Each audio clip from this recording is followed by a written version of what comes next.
સમાચાર મુંબઈમાંથી સામે આવી રહ્યા છે કે જ્યાં જોગેશ્વરી વિસ્તારમાં આવેલી એક બિલ્ડિંગમાં ભીષણ આગ લાગવાનો બનાવ સામે આવ્યો છે। હાઈરાઇઝ ઇમારત ભયાવહ આગની ઝપેટમાં આવી છે। ફાયર બ્રિગેડની ગાડીઓ અને પોલીસ હાલ ઘટના સ્થળે છે। આગ પર કાબુ મેળવવા માટે ફાયર વિભાગ દ્વારા જહેમત કરવામાં આવી રહી છે। આગ લાગવાનું કારણ હજુ પણ અકબંધ છે। દિવાળીના સમયમાં આગ લાગવાની ઘટનાઓ સતત વધી રહી છે। જોગેશ્વરી વિસ્તારમાં ગઈકાલે એક રહેણાંક ઇમારત આગની ઝપેટમાં આવી હતી, તો આજે એસવી રોડ પર સ્થિત જેએનએસ બિલ્ડિંગ સેન્ટરમાં આગ ભભૂકી ઉઠી અને આગ લાગતા જ અફરાતફરીનો માહોલ સર્જાયો હતો।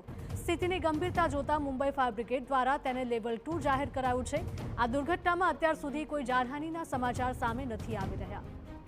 તે ઇમારતમાં ફસાયેલા લોકોને ફાયર વિભાગ દ્વારા સુરક્ષિત રીતે બહાર કાઢવામાં આવ્યા છે।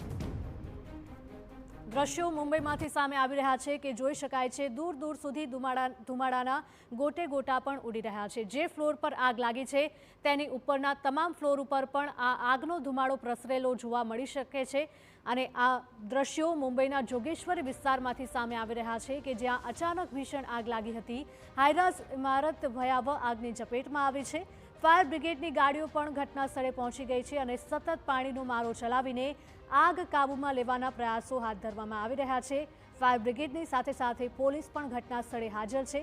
આગ પર કાબૂ મેળવવા માટે ફાયર વિભાગ દ્વારા સતત જહેમત કરવામાં આવી।